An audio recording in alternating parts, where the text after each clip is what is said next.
Telugu YouTube ఛానల్లో మీ వ్యాపార ప్రకటనల కోసం 9154949554 కి కాల్ చేయండి. Hello everyone, welcome to KTV Telugu. సార్వత్రిక ఎన్నికల వేళ దేశంలో మత్తు రాజకీయాలు మంట పుట్టిస్తున్నాయి. ఢిల్లీ లిక్కర్ స్కామ్లో ఇప్పటికే బీఆర్ఎస్ నాయకురాలు కవితతో పాటు ఢిల్లీ ముఖ్యమంత్రి అరవింద్ కేజ్రీవాల్ను అరెస్ట్ చేసిన సంగతి తెలిసిందే. కేజ్రీవాల్ అరెస్ట్ను ఇండియా కూటమి పార్టీలు ముక్తకంఠంతో ఖండించాయి. అన్ని పార్టీలు కూడా కేజ్రీవాల్కు సంఘీభావం తెలిపాయి. బలవంతంగా జైలుకు పంపితే జైలు నుండే పాలన సాగిస్తానని అరవింద్ కేజ్రీవాల్ స్పష్టం చేశారు. ఎన్నికల వేళ తనను ప్రచారానికి దూరంగా ఉంచడం ద్వారా ఆమ్ ఆద్మీ పార్టీ విజయావకాశాలను దెబ్బతీయాలన్నదే బీజేపీ కుట్ర అన్నారు కేజ్రీవాల్.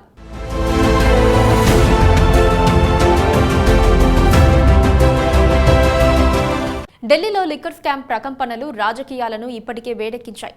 ఈ తరుణంలోనే ఆంధ్రప్రదేశ్లో విశాఖపట్నం పోర్టులో 25,000 కిలోల కన్సైన్మెంట్ను సీబీఐ సీజ్ చేసింది. ఇంటర్పోల్ ఇచ్చిన సమాచారంతో రంగంలోకి దిగిన సీబీఐ అధికారులు కంటైనర్ను స్వాధీనం చేసుకుని అందులోని సరుకును పరీక్షించగా డ్రై ఈస్ట్లో డ్రగ్స్ కలిపి తెచ్చినట్లు స్పష్టమైంది. సీబీఐ డ్రగ్స్ ను పట్టుకున్నట్లు వార్తలు రాగానే దీనిపై రాజకీయ దుమారం చెలరేగింది. టీడీపీ అధినేత చంద్రబాబు నాయుడు, జనసేన నాయకుడు పవన్ కళ్యాణ్, ఏపీ బీజేపీ నేతలు ముక్త కంఠంతో జగన్మోహన్ రెడ్డి పాలనలో ఆంధ్రప్రదేశ్ డ్రగ్స్ కు రాజధానిగా మారిపోయిందని నిప్పులు చెరిగారు. టీడీపీకి అనుకూలంగా పనిచేస్తాయని పేరొందిన మీడియాల్లోనూ డ్రగ్స్ వెనుక వైఎస్ఆర్ కాంగ్రెస్ పార్టీ హస్తం ఉందనేలా వార్తలొచ్చాయి. సీబీఐ అధికారులు డ్రగ్స్ను సీజ్ చేసేందుకు ప్రయత్నిస్తే ఏపీ పోలీసులు అడ్డుకున్నారని, దాని వెనుక వైఎస్ఆర్ కాంగ్రెస్ నేతల ఒత్తిళ్లు ఉన్నాయని ఆ కథనాల్లో ఆరోపించారు. అయితే కొద్ది గంటల్లోనే అసలు విషయం వెలుగులోకి వచ్చింది. డ్రగ్స్తో వచ్చిన ఆ కంటైనర్ బ్రెజిల్ నుంచి వచ్చింది. అది విశాఖలోని Sandhya aqua exports private limited company పేరుతో వచ్చింది. ఆ కంపెనీ ఎవరిదని దర్యాప్తు చేస్తే ఏపీ బీజేపీ చీఫ్ పురంధేశ్వరికి సన్నిహిత బంధువులదేనని తేలింది. దీంతో టీడీపీ, జనసేనలు సైలెంట్ కాక తప్పలేదు. పురంధేశ్వరి తనయుడు చెంచురాం, పురంధేశ్వరి వియ్యంకుడు ప్రసాద్ రావులు కలిసి సంధ్య ఆక్వాటెక్ అనే కంపెనీ పెట్టారు. ఆ తర్వాత దాన్ని 3 కంపెనీలుగా విభజించారు. విశాఖ, ఉయ్యూరు, పాలకొల్లులో ఆ 3 కంపెనీలు కార్యకలాపాలు నిర్వహిస్తున్నాయి. ఈ 3 కంపెనీల నిర్వాహకులంతా పురంధేశ్వరికి సన్నిహిత బంధువులే. కోటయ్య చౌదరి, వీరభద్రరావు చౌదరిలు సంధ్య ఆక్వా ఎక్స్పోర్ట్స్ లిమిటెడ్ను నిర్వహిస్తున్నారు. వీరికి విశాఖ టీడీపీ ఎంపీ అభ్యర్థి నందమూరి బాలయ్య రెండో అల్లుడు, నారా లోకేష్ తోడల్లుడు అయిన భరత్తోనూ సన్నిహిత సంబంధాలు ఉన్నాయి. ప్రకాశం జిల్లాలో టీడీపీ నేత దామచర్ల సత్యకు దీంతో సంబంధాలు ఉన్నాయని అంటున్నారు.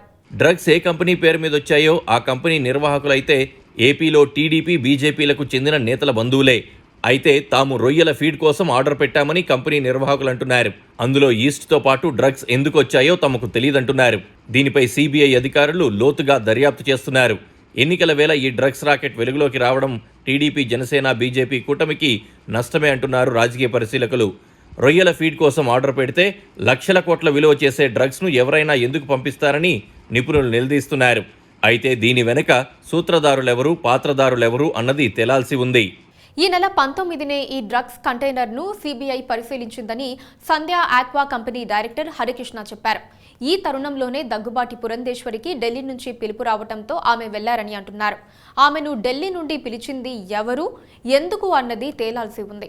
ముందుగా అయితే ఎన్నికల వేళ ఏపీ బీజేపీలో ఆమె వ్యతిరేక వర్గం పురంధేశ్వరిపై హైకమాండ్కు ఫిర్యాదు చేయడంతో దానికోసం ఆమెను పిలిపించారేమో అనుకున్నారు. అయితే డ్రగ్స్ రాకెట్ వెలుగులోకి వచ్చిన తర్వాత ఈ విషయం తెలిసే బీజేపీ పెద్దలు ఆమెను ఆరా తీయడానికి పిలిపించారా అన్న అనుమానాలు వ్యక్తం చేస్తున్నారు రాజకీయ పండితులు.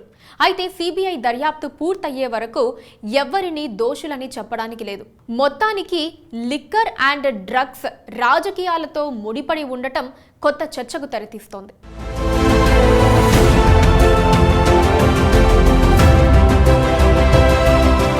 Please subscribe to KTV Telugu. KTV Telugu. KTV Telugu channel.